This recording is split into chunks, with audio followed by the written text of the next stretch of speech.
Okay, let's start. Welcome to the DDPS seminar today. Before we introduce today's speaker, let's go over some rules and logistics.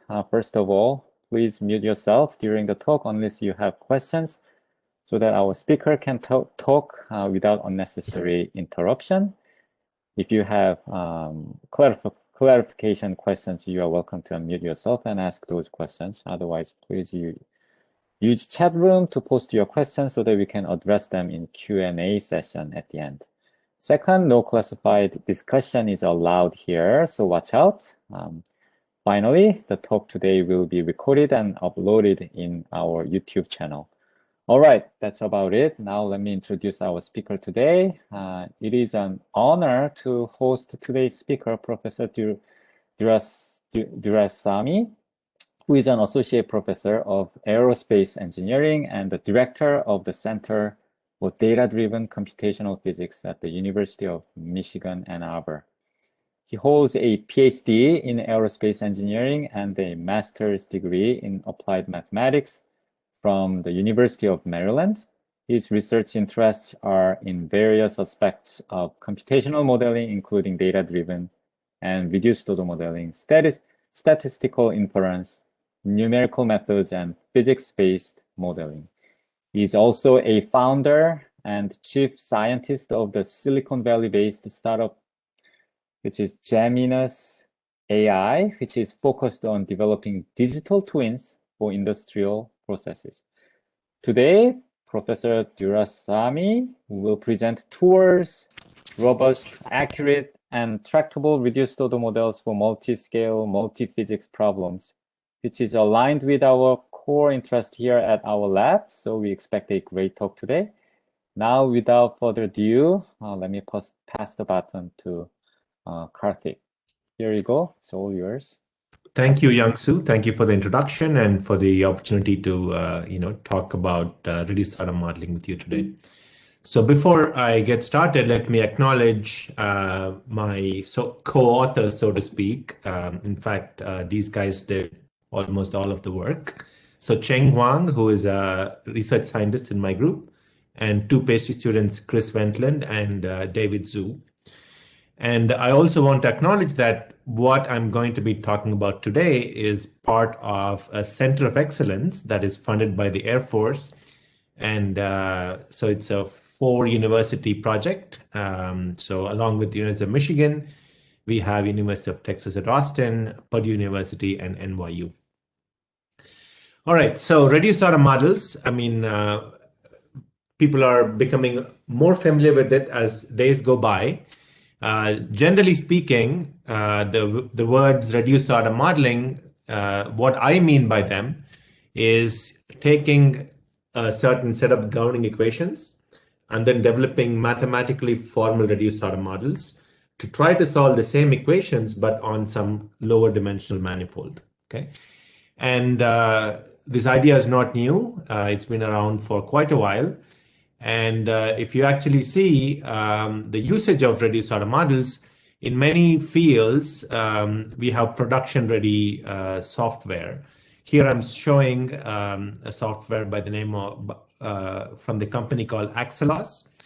So they take very, very complex systems, at least in terms of geometry, like a ship, and they build these component-based reduced order models. And then in very, very quick time, you can build these models and you can execute them almost in real time, right? So that's like the dream. But if you look at where ROMs have been most successful so far, it's mostly been in linear problems, mildly nonlinear problems, elliptic problems, and highly viscous problems. Of course, there's a lot of research happening in more complex physics, but in terms of production-ready software, this field is still restricted to these kind of regimes. And so what we want to do is extend these types of reduced order models for use in extremely complex multi-scale, multi-physics problems. And as one example here, I'm showing a rocket combustor, right? So what is shown on the right in this figure is a rocket engine. And if you zoom in close to the injector flow field and you zoom in, you see that the flow field is quite complex because you have oxidizer coming in here, fuel coming in here. There is mixing happening. There is very small scales. But then because of the confinement, you have acoustics. So you have multi-physics processes and multi-scale phenomena. So even if you want to simulate the flow field around one injector, it takes about 1 million CPU hours. Now, if you want to do a real engine, the problem is there are hundreds of such injectors, right? So this is probably going to take the largest computer in the world right now, and then it's going to be running for a long time, even in some of the most powerful machines, right? So practically full-scale computations for something as complex as rocket engine is not even feasible. And even if it's feasible to do design studies, it's pretty much intractable, right? So we want to build ROMs of problems that are as complex as what I'm showing here. So let me take a few minutes to introduce to you the basic setting in which we develop reduced order models. So let's say we start with the reacting Navier-Stokes equations, which govern flows like this. Okay, and then let's say we have spatially discretized the equations. We have the continuous full order model. So this would be a high-dimensional set of ordinary differential equations where the number of degrees of freedom for even one injector here could be of the order of 100 million. So it's a very large dynamical system. All right. So when we solve the full order model, typically we use some kind of a time integration scheme. So this is the discrete full order model. So the most basic thing one would do in reduced order models is to do a linear decomposition. So you have a linear set of basis functions, you have a set of basis coefficients, and then you have some scaling, and then you have a reference state. But the key thing here is the number of unknowns reduces from this n to k. Okay, so you're just solving for the basis coefficients instead of the full set of degrees of freedom.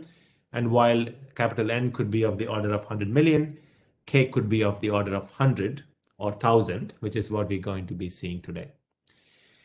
And once you have defined a manifold or a subspace in which you want to work with, then there are various options by which you can project either the continuous full order model or the discrete full order model to this subspace. If you use the Galerkin projection, which is the most commonly used projection technique, where the test space is the same as the trial space, then you get this kind of equation, reduced order model equation. But rather, while Galerkin techniques work very well for elliptic problems and even for hyperbolic problems in certain regimes, for many problems, stability is a major issue. So we tend to use Petrov-Galerkin techniques. And Petrov-Galerkin techniques come in various forms. And one such Petrov-Galerkin technique that we will follow a lot is the least squares projection. So effectively, you're taking the discrete residual, and then you are introducing your trial space, and then you're trying to minimize the least square residual. So this will result in a Petrov-Galerkin ROM. So what I want to say is the most basic Galerkin ROM has some appealing properties in the continuous setting. The least squares or the Petrov-Galerkin ROMs have some properties that are favorable in a discrete setting. But fundamentally, one of the main reasons we want to pursue these Petrov-Galerkin ROMs is that Galerkin ROMs can be unstable. So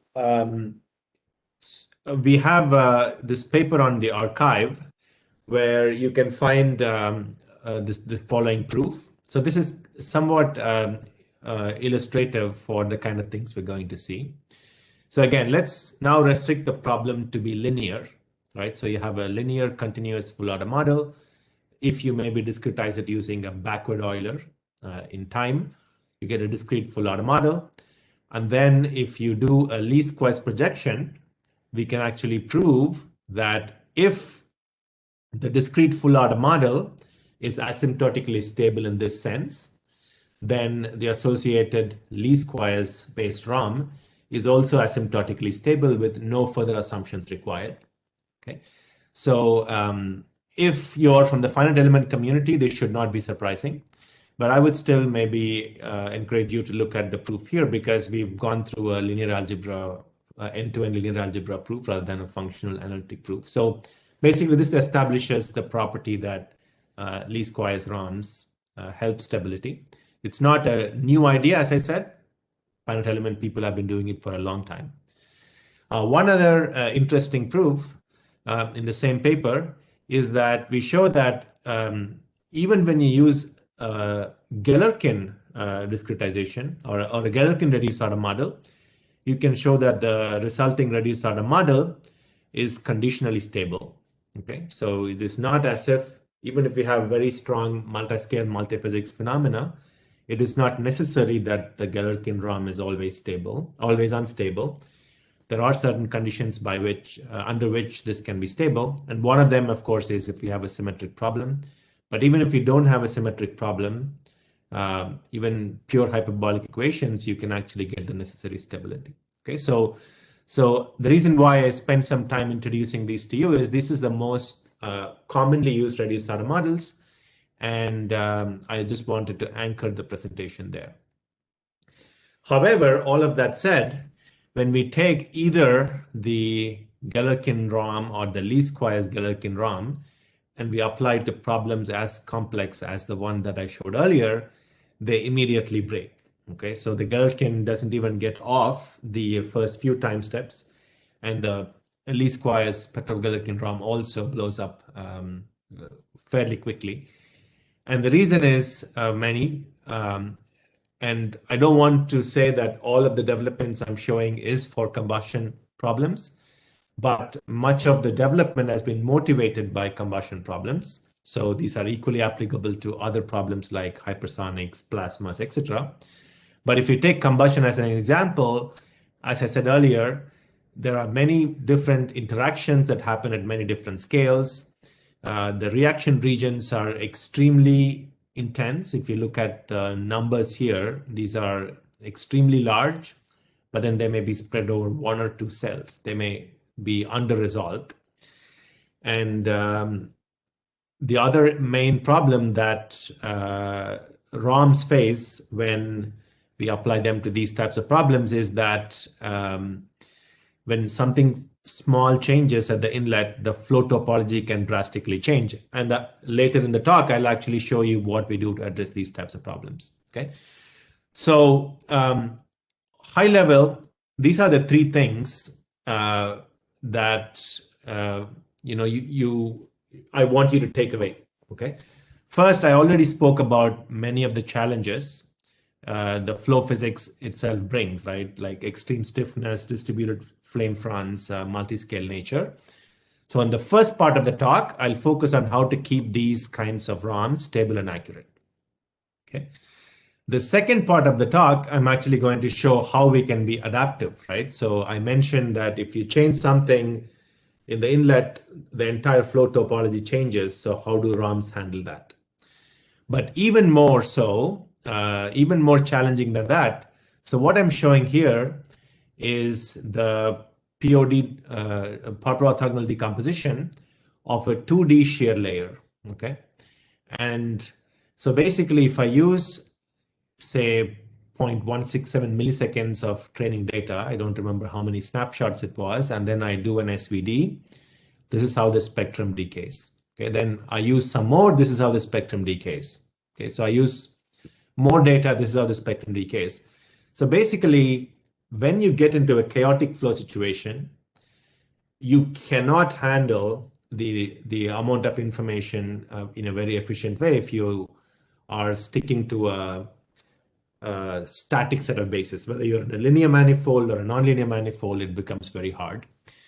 And the third thing I'm going to talk about today is the fact that when I started my presentation, I mentioned that you can't even do one full order model for the system, but then we want to build a reduced order model for that system. And the way we do that is by breaking up the domain into component ROMs, and then combine those component ROMs with a full order model so that the full system simulations are possible. Okay, so I'll go into this in more detail in each of the three parts of the talk, but here is how it's spelled out, right? First part is on robustness and accuracy, basically this part. The second part of the talk is on adaptivity, how to handle things like chaotic flows and big parameter changes.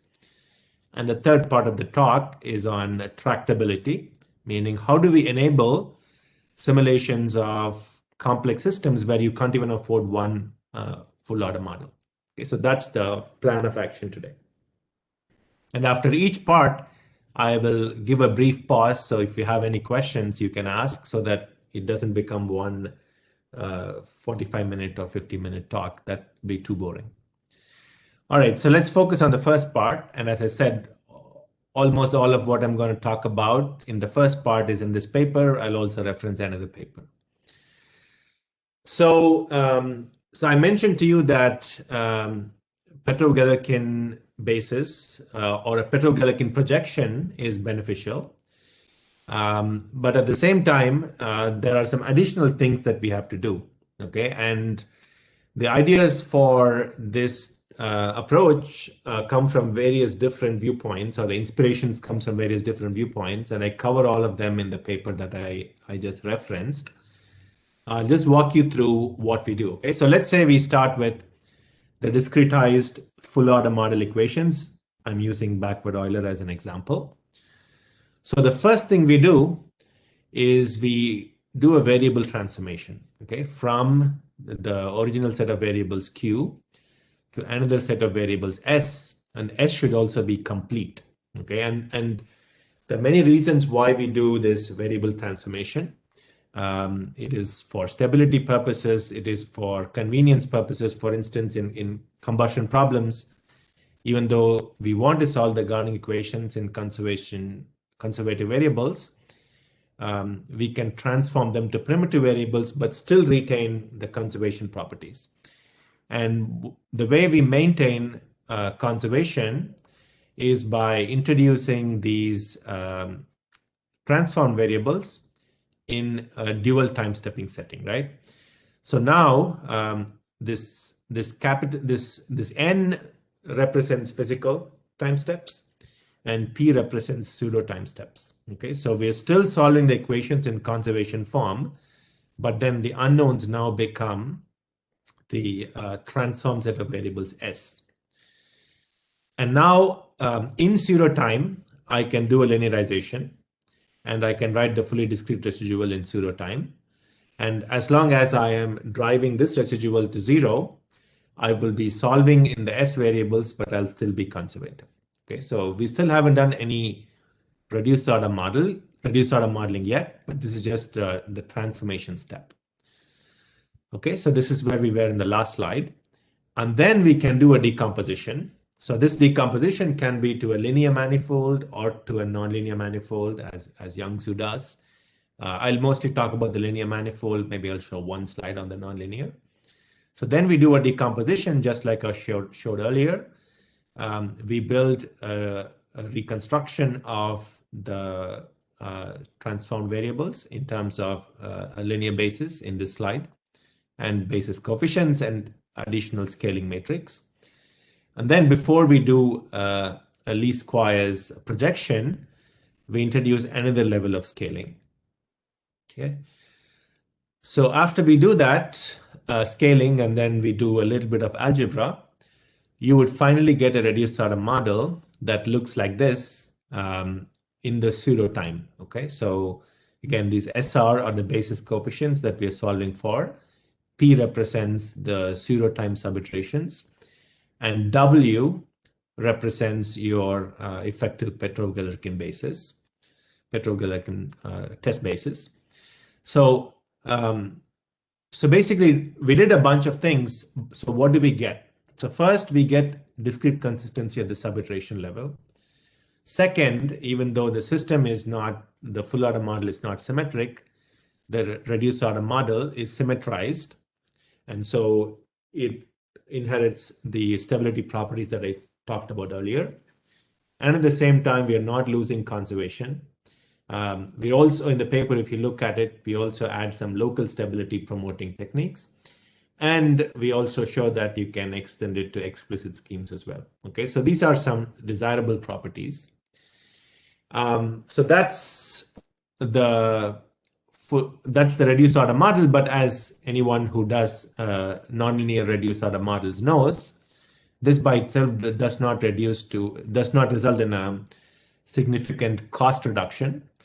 So to achieve more significant cost reduction, you have to do what is called as hyper-reduction, which is ensuring that the residual is only evaluated at a few points. And so we introduced an additional set of bases to represent the residual and do an interpolation. But end of the day, we go from reducing the complexity, computational complexity from order n, which was, let's say 100 million, to order of the number of samples, which tends to be about a few thousand in our problems. So again, I'm skipping some details here, but if you look at this paper, we go into some additional details on how exactly to do this hyper-reduction carefully and in a scalable fashion. So there are some there are a few different ways in which you have to do sampling. We initially start with QR pivoting to find out what the best samples are. But when you are in a really complex multi-scale setting and you have, say, 100 basis functions, 100 sample points won't cut it, right? We need a lot more. So in addition to what the QR gives, we do some additional oversampling. Okay, so in this paper, Chris goes into a lot of detail on how to do that efficiently. And some of the results that you would see in that paper is for this test combustor, which has about 15 million degrees of freedom. You can actually get about 4 orders of magnitude reduction in computational time for reasonably low errors. And one more interesting thing that we show here is, so if you do not use any hyper-reduction, you get a speed up of 10 compared to the full order model at a certain level of error. But if you do the oversampling carefully and the hyper-reduction carefully, you can maintain almost the same error as the unsampled ROM and be much faster. Okay. And again, very quickly walking you through a tour of the results. So again, we're demonstrating this technique on this rocket injector configuration. As I said, this work is part of the Center of Excellence. And when we started about 2 years ago, we would never be able to run a calculation like this with any level of robustness. But now, with this additional robustness improving techniques that I just spoke about, we can do good reconstruction. We can do a reasonable future state prediction. We can keep the error low. And in fact, so if this is the full order model snapshot of the temperature, you can get stable solutions at 20 modes, 60 modes. In fact, we can go in up to 7 or 8 modes, or even 4 modes. It won't be as accurate, but still, robustness is there. Okay. So yeah, overall, as I mentioned, we can get about 3 to 4 orders of magnitude in cost reduction, maintain reasonable level, very good accuracy during the reconstruction stage. We obviously lose some accuracy in the prediction stage, but it is possible to do these reduced order models. And a lot of this has been done as part of a scalable interface. So even if we have a different CFD solver or a multiphysics solver, a lot of what we've done can actually be leveraged, but of course there has to be some level of interaction with the solver. Okay, so all of that was good news, but so what do we have to improve? If we zoom into the results, and this is also something that all of us in the reduced order model community have to come out and be more self-critical of our work. Inside the training interval, everything works reasonably well. So I have 3 curves here. So the black line is the absolute best that ROMs can do, because this actually represents projection error. And then the blue and the red is the ROM with and without sampling. So things are quite okay in the training stage. So, I mean, visually, you don't see much of a difference. In fact, even in the prediction stage, visually, you may not see much of a difference. But when you examine the errors, you can clearly see that the error jumps when you are doing when you're doing true future state prediction. And for certain quantities, the error jumps more so than the others. And if you see, there is nothing that the perturbed Galerkin can do, because the projection error itself is high. Okay, so this is one of the limitations of linear manifolds. So one thing that you can do, this is something that Young-Soo also works on, is to replace the linear basis representation with a nonlinear basis representation. So now again, you're solving for this latent space variables, SR. It is still of dimension K, but instead of a linear basis, you go to a nonlinear manifold. You can apply the same procedure that I just spoke about.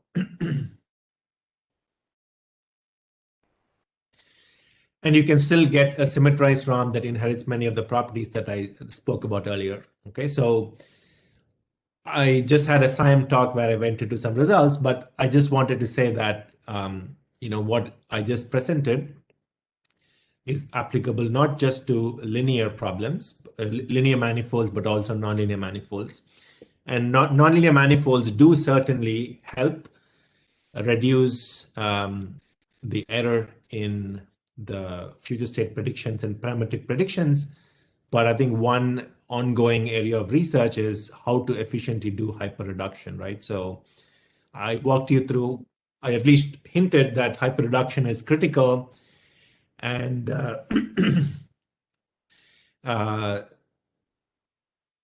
for linear manifold ROMs, hyperreduction and sparse sampling is very well developed, but for nonlinear manifolds, it is not. And it continues to be a research area right now. Okay, so I'll just show this one slide and then see if anyone has questions. But the reason why I want to show this slide is I just wanted to place this work in the context of other things that we're doing. So in our center, we are, of course, calling the static POD with DIME, with least squares and Galerkin, perturbed Galerkin ROMs as the baseline reduced order models. And to that, to the baseline ROMs, we are adding a lot more features. And what I just spoke about is in this green box. And I just hinted about this other green box. But there's a lot of other work going on. And the rest of the presentation, I'm going to talk about how we can get much better accuracy and how we can enable those intractable problems. But I'll stop here and see if there are some questions that anyone has in the first part of the talk. I'll be happy to take them and then move on to the second part.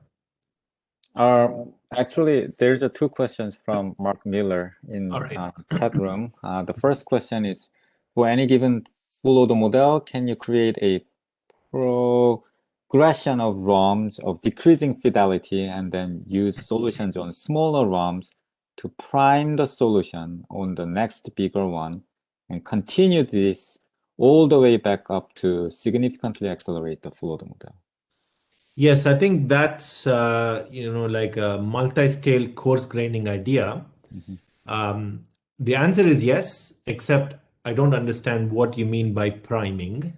If priming means preconditioning or providing an initial guess, then absolutely, I think it can be done. In fact, at the SIAM conference, I saw a paper from Nathan Kutz's group where they were doing non-intrusive ROMs, but yeah, they were going scale by scale.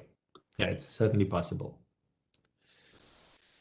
And next question is, are reduced order models being considered, and or would they be useful for purpose of populating data set for machine learning or AI applications? Yes, certainly. I mean, certainly as a surrogate to populate the data space is certainly being used. All right. So let me move on to the second part, which is, so as I mentioned, the motivation for the second part comes here, right? So when you're in problems with strong convection and chaoticity, linear manifolds break down, and even nonlinear manifolds cannot handle parametric changes. So how can we get past that? Okay. So again, it starts with a question. I mean, we can always show these nice results using reduced order models, but there's always this nagging question: are they truly predictive, or have we just done a glorified interpolation? Okay. Glorified interpolation is also useful. I don't want to downplay it. But for many problems, we actually want the ROMs to be predictive, right? So that's why we need to move past static spaces. And I already mentioned this. Even if you have a linear advection of a pulse like this, and you do a linear basis, you'll see that you would need to keep almost all of the basis functions, right? So it's not very efficient. And of course, parametric ROMs, when the parameters change and you stick to static bases, whether it's linear or nonlinear, you get into, you may need too much data. Okay. So our solution is to use adaptive spaces, the same kind of setting, similar type of setting that I showed earlier, except now the test basis and the trial basis will change in time, and it would basically follow the solution manifold. Okay, so it's basically doing a local low-rank structure in time, and we work on local residuals in space. And as I'll show you, this is very naturally suited for parametric ROMs. But one of the big advantages, if we have good adaptive ROMs, you actually can start with very little data, and I'll show you what very little data means. Okay, so again, this is generally the idea. So if you have a 3D space and you want to go to a line, if you use a static basis, this is the best you can do. But then if you use adaptive basis, you can build a local linear space around each of these points. So this is the Petrov-Galerkin ROM that I showed earlier. The V is your test trial basis, W is your test basis. Now the idea of adaptive ROM is to change the basis functions as the solution manifold evolves. And I'm going to more or less follow this paper that I've shown here. It's SIAM Journal on Scientific Computing from last year. We have some new things, but that's a detail that I want to get into. I don't want to get into. So effectively, what we do here is at every time step or every few time steps, we take the old basis and then we do a rank 1 update. And that rank 1 update comes from a solution of a problem like this, which basically depends on the system residual. Okay, that's a high level picture. And so let's see what this buys us. Okay, so here I have a problem that looks like it's simple, but in the online setting, it's very hard. So you have a moving laminar flame. Okay, so first of all, the motion itself is a challenge. But second, if you run it online, there has to be a lot of the things that the ROM has to get correctly, otherwise it's going to blow up. Okay, so if I just use very little data, okay, so the ROM starts when the flame is here, and then for the adaptive basis, I get data from here to here, and then I start running the ROM in truly predictive mode.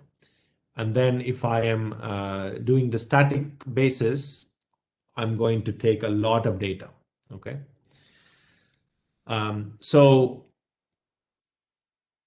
So that's step one, right? So I'm comparing a 20 mode ROM based on adaptive basis to a 120 mode ROM based on a static basis. And turns out that the 20 mode ROM with adaptive basis can be truly predictive, whereas the static basis ROM is only good in the reconstruction phase and immediately falls apart. Okay. And that we kind of knew, and it should not be surprising. But the real thing that we want to examine here is, are these ROMs truly predictive? Okay. So here is how we quantify productivity. So I take the ROM that I showed in the previous, in this slide. So this is the training data when the flame starts here and the flame moves until here. That's my training data for the adaptive basis ROM. And there are no external perturbations here. Okay. Now I want to take that reduced order model, and now I'm applying it in a problem where I introduce strong downstream perturbations. Okay. But I'm forcing the flame at 100 kilohertz at some 5% amplitude. And we can still see that the adaptive basis ROM not only stays stable, but it can actually predict what is going on. Okay, whereas the blue is the static basis ROM, it completely falls apart because it has not seen any of this before. Of course, the adaptive basis struggles a bit towards the end of the domain, but again, for different forcing frequencies, it does work well, right? So this is one measure of predictivity. A slightly harder test case. So here we have a non-reacting mixing layer. Your streams come at different speeds, and this mixing layer forms, and the flow actually turns chaotic. If you put a probe and you look at the velocity or look at the pressure, this is how it looks like. It's not repeatable. And this is the picture I showed earlier. If you use a static linear basis, and even if you cover one acoustic cycle, this is how the singular values look like. You get more data, it just expands, right? So more data is not going to solve this problem, right? So when you choose static basis, you immediately like set yourselves up for failure. And again, the adaptive basis works quite well here. So again, even if we use the static basis that is trained from here to here, okay? So this is the training period for the adaptive basis. And the rest of the prediction, the rest of the time, the adaptive basis ROM is in true prediction mode, whereas the static basis ROM fails. So again, one other additional thing. And now we are doing parametric prediction. We are changing the velocities and still evaluating whether the adaptive basis ROM can do the job, and it can. Okay, so everything seems to work very well. There are a lot more tests here. I don't want to belabor the point. We can, of course, break the adaptive basis when we add some really crazy amount of perturbations, but by and large, it's very robust and works very well. And in the interest of time, I will skip this example. It also works for this, this combustor problem. But the point I want to make here is not that adaptive basis is the solution to everything, but rather that the adaptive basis works extremely well and it can be predictive. But then there are still some open research items here. You know, in the first part of the presentation, I was bragging a lot about how efficient my ROMs were. The adaptive basis ROMs are not as efficient. It's still an ongoing area of research. And the reason why it's not efficient is not because of the updates that we make. It's because it is hard to get a good set of sampling points. The hyperreduction step is a little more complicated. So that's a research area for us. Okay, so that's the second part. I kind of went through that quickly because I wanted to save time for the last part and also have a discussion at the end. But I want to quickly ask if there are questions on the adaptive basis part. Again, I went through that quickly, but the details are in the paper. And the key idea is we basically make a rank 1 update to the test and trial basis. And that update is based on evaluation of the residual. Is there a quick question I can take?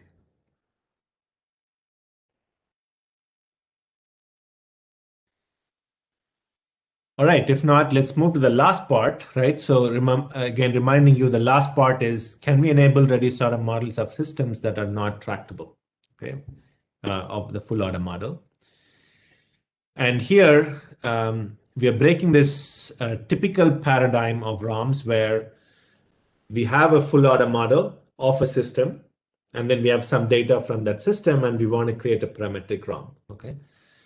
So we are scratching that, and we are saying, okay, what we want to do is we want to create ROMs of a class of systems where the full order model is not available at the system level, okay? For example, we want to do systems like this, okay? So let's say I have an engine like this. So I have many injectors where all these complicated reactions happen, and then I have a region where I'm dominated by the acoustics. Can I build a reduced order model by training these component ROMs, okay? So I'm going to take one part of the domain. It's somewhat repeatable. And then I want to force that truncated domain when it's being trained. I want to force it via many different frequencies, and I want to add so many perturbations such that I can recreate some of the conditions that the ROM would see when it's integrated as part of the full system, okay?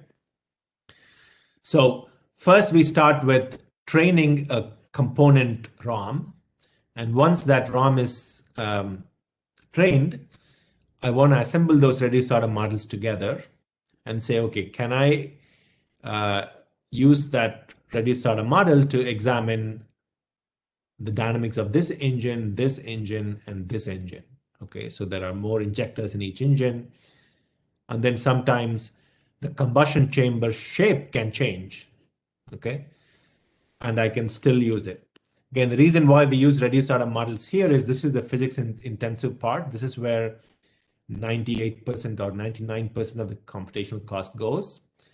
And this is the geometrically changing part, right? So we can still do a full order model here because the physics is basically long wavelength acoustics, whereas here there is a lot more complicated things. And then, of course, we can also do parametric things. So the key idea is to train these ROMs in the truncated domain setting and then assemble them together. So I want to show this in a 1D example to tell you why this is important and how we are doing it. Maybe I'll start from the beginning. So here is a one-dimensional combustor. Now, because of the way rocket combustion works, if the length of the combustion chamber is small, this is how the solution evolves, okay? So this is pressure at some point. Sorry, this is pressure in the entire domain, changing in time. And this is basically the pressure at one point, okay? So what this figure shows is when the combustion chamber is long, the flow becomes unstable. But when the combustion chamber is small, the flow is stable, okay? So now I want to be able to build a reduced order model that is applicable to both combustors or even combustors of any arbitrary length. Okay, so that's the challenge that I have. So what we end up doing is I want to isolate the part of the domain that is common to all the combustors, which is, say, the front part of the injection region. Okay, so I want to isolate that part. And then I want to build a reduced order model of just that part. And when building the reduced order model of that part, I want to give it all kinds of forcing so that when it's actually integrated as part of a system, the ROM will have seen the kind of things it expects to see. Okay, so that's the idea. So we isolate the domain, build a full order model, and then we force the full order model in many different ways. And then we build a reduced order model of this truncated domain. And then we couple it with the full order model. Okay, so via some kind of a flux interface. Okay, so even though this example is somewhat simplistic, the message here is this part is the physics intensive part, and this part is the part where the geometry changes.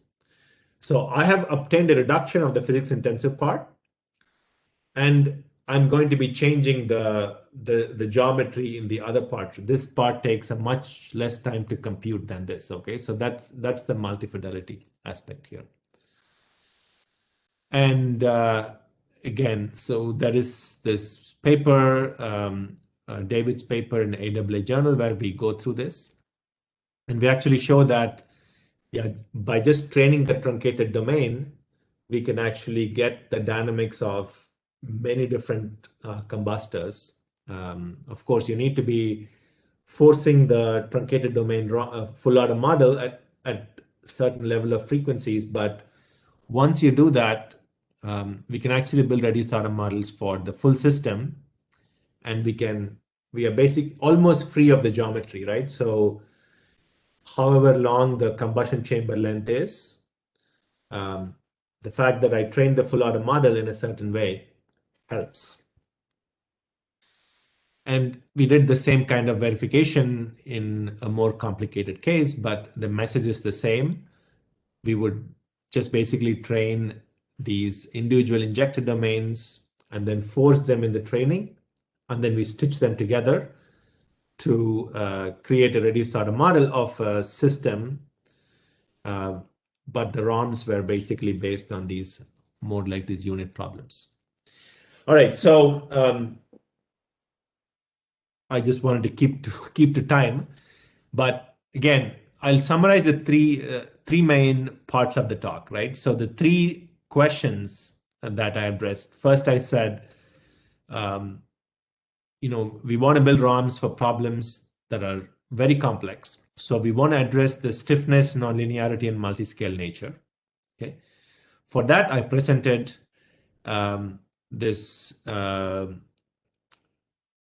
transformation to secondary variables. I scaled, I added a dual time step, I scaled again, and then I used the least squares. That led to these discretely symmetrized structure preserving ROMs. Second, I said static and linear manifolds are not very useful if we want to do true predictions. And for that, we can use adaptive bases and nonlinear manifolds. I specifically covered adaptive bases. And the way it helps is it breaks the so-called Kolmogorov n-width. And the local low-rank projections are very useful. And then the third part was, can we do ROMs of systems for which the full order model is unaffordable?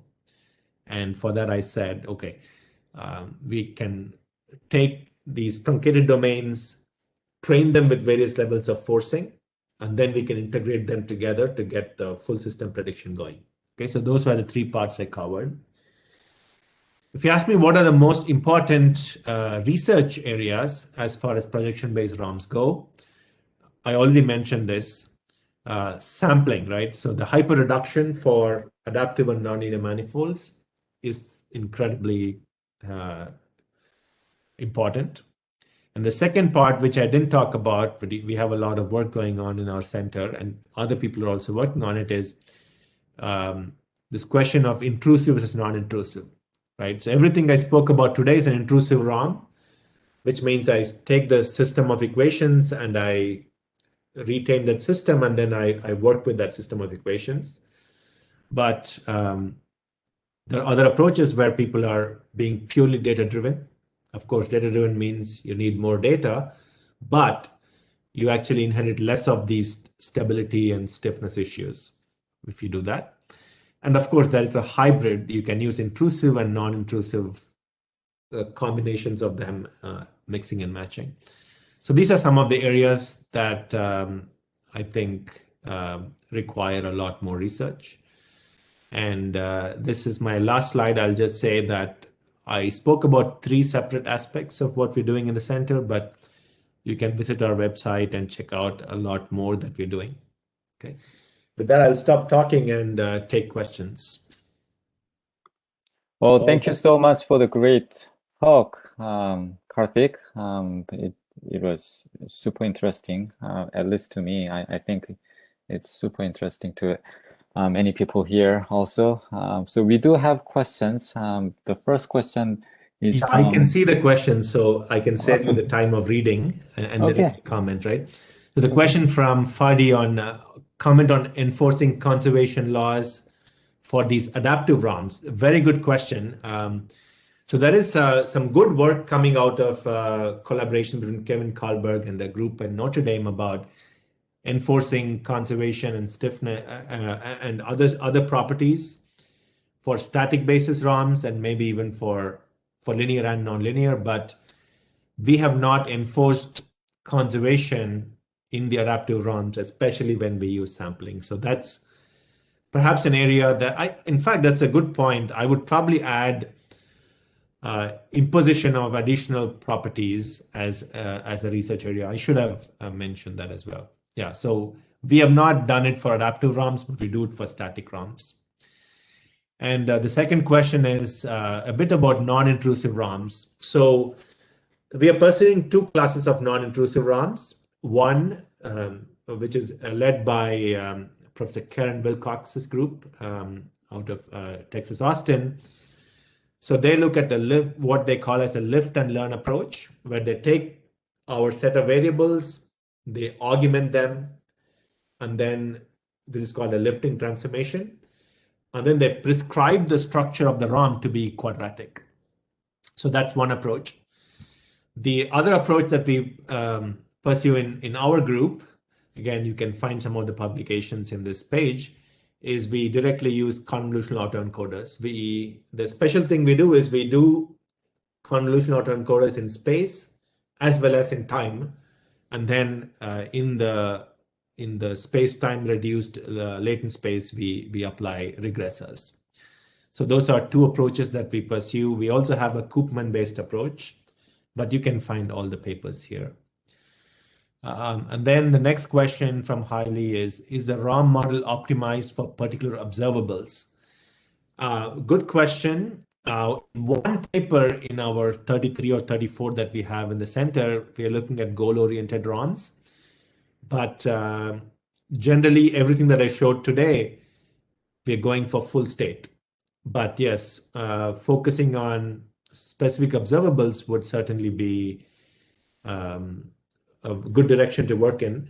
And I would say that's one of the strengths of non-intrusive ROMs, because non-intrusive ROMs are so flexible, right? You can pretty much throw anything at it. You can throw any set of variables. You can go after anything you want.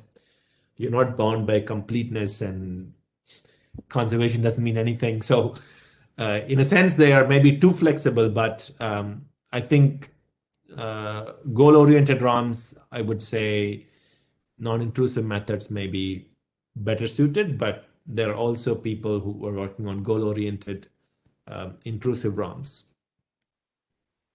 But yeah, so far we've just worked on full state and we're not optimizing for any specific observable. Thank you. Thank you so much for the answers. Is there any other questions from audience? Now I do have a questions for the the third topics you presented. I went through it very quickly, but yes, go ahead. In order to train the so-called component ROM, yeah, right? You apply some boundary conditions. Okay, the second from the top. Yeah. What sort of boundary condition? I think it's kind of crucial. Exactly. Those quality of boundary condition you apply there. Yeah, I glossed over it, but they have to be kind of relevant to the flow that you're looking at. Okay, so in these problems, these are the full order models. So basically, the driving physics here at the interface is an acoustic wave. Okay, so in this case, the only input that we gave was a signal with a bunch of sinusoidal frequencies. Okay, I don't think I showed it, but yeah. So we basically chose a range of frequencies and we just input a sinusoidal wave. And that was enough. But of course, when we go to a problem like this, there is a lot more, right? So here we did a little bit of cheating because we said, okay, even though we are training this individual ROMs, we're actually giving it the conditions that it is expected to see. But yeah, in a more general case, you have to be somewhat careful about how you force it. So Right. Our approach is, let's say you have 100 injectors, right? You can just take, say, 4 or 5 injectors, put them together, and then you can perturb them long wave and short wave. But generally, you're right, especially if we are not using adaptive ROMs, how you train the truncated domain ROMs becomes very critical. Right. Adaptive ROMs are less sensitive to the training. Right. I mean, I'm sure you're probably familiar with the Anthony Patera's the component reduced model for linear problems. Exactly. That's the very first slide that I showed. It's actually from his company. Yeah, exactly. And they use pairwise training. So you use 2 different components, attach them together, and apply some boundary condition in the ports, and collect the snapshots at the the interface. Yeah. And that sort of methodology can be applicable to your problem methodology also. Yes, Instead of just, certainly. Yeah, I think Tony Patera and a few others, especially there are things called these port Hamiltonian ROMs and a few others. yeah, So they're able to do things very rigorously, and it's excellent work, and we can get a lot of inspiration from that type right, of work, but it's not directly applicable because these problems are nonlinear. yeah, non-linearity is probably okay, but multi-scale and transport makes it much harder. But absolutely, there is inspiration we can get from those approaches. And in SciM CSE, there were quite a few talks along the lines of what you just mentioned. Awesome. I guess this Davis Su, the paper, AIAA paper is talking about that. Okay, awesome. Yeah, AAA, we just have the 1D example. This picture is actually from that paper, and all of the 1D results are from that paper. So I would encourage you to take a look. It was actually even predictive, even for frequencies that we did not include in the forcing. It was still able to do a reasonable job. But of course, it's a simple problem and simple physics because it's 1D. But yeah, the goal is to be able to do these things reliably for really complex problems. Right. Yeah. That's what we all aiming to achieve. Yep. Okay. Any other questions from audience? Yeah. Thanks for sticking around. I know I went through the last 1.5 parts fairly quickly, but I wanted to give you the high-level picture and motivations and what we're doing, and you will find a lot more details in the papers that I pointed out. And I'm always happy to pursue a conversation over Zoom or email or whatever mode of communication you're interested in. Exactly. So I mean, this is like the starting point, and Exactly. The people who listen to your presentations definitely can directly contact you and ask questions, and even if we can do the future collaboration together, that would be wonderful and perfect. Okay, Yes. if there's no other questions, we will wrap up. Let's thank our speaker, Karthik, for the wonderful talk, and it was very informal, and yeah, and I think it's very exciting topic he has presented today. Thank you. Thank you very much, all, for listening, and Yang Su for your invitation. No problem. Thank you so much for accepting the invitation. That was Thank you very great much. talk. Okay, Bye. thank you. Bye. Bye.